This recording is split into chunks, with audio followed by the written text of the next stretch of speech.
森林古坑乡的华山，这几年在地乡亲开始种乌蝶的蜜源植物田带式泽兰，所以飞来真侪这个紫斑蝶。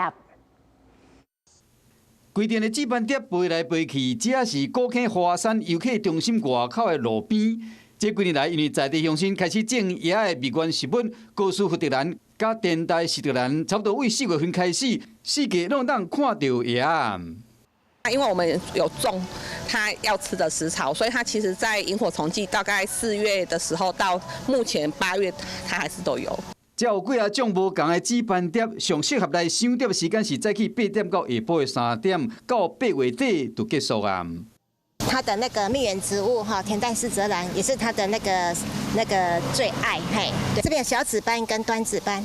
导览人员讲，人若挖近紫斑蝶无一定会飞走，所以讲提醒乡亲，若去赏蝶的时，唔能去甲掠，以免破坏伊的生态。